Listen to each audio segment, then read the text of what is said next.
Nakasave sang masobra 6.3 million pesos ang Iloilo Provincial Government sa sulod sang isa ka tuig paagi sa paggamit sang solar panel energy sa Iloilo Provincial Capital kag sa mga district hospital sa probinsya. Interview sa Bombo Radio kay Atty. Cesar Emmanuel Buico, Head ng Provincial Environment and Natural Resources Office sa Conpenro, nga nag-invest ang probinsya sa humalin 25 million pesos para sa pag-install ng solar panels.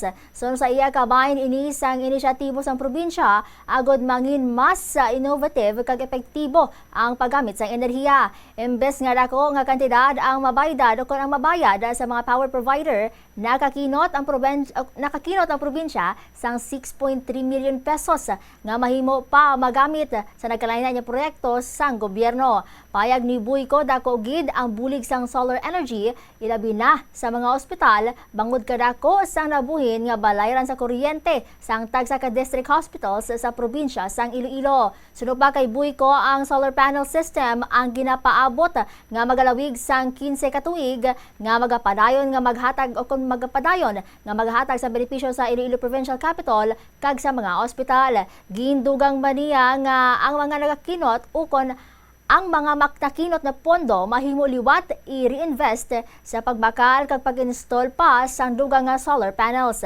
Sa karon ginaplano pa sa kung ginaplano man sang Iloilo Provincial Government nga ipatuman ang pareho nga proyekto sa bulutuan bilang kabahin sa amat-amat nga transition sa renewable energy sa probinsya. Ini isa katika nga ginakabig nga makahagan-hagan kag makabulig hindi lamang sa gobyerno kundi pati na sa palibot. For 2 years, sabi na-compare na more or less similar na ang usage ng kilowatt hour sa Capitol.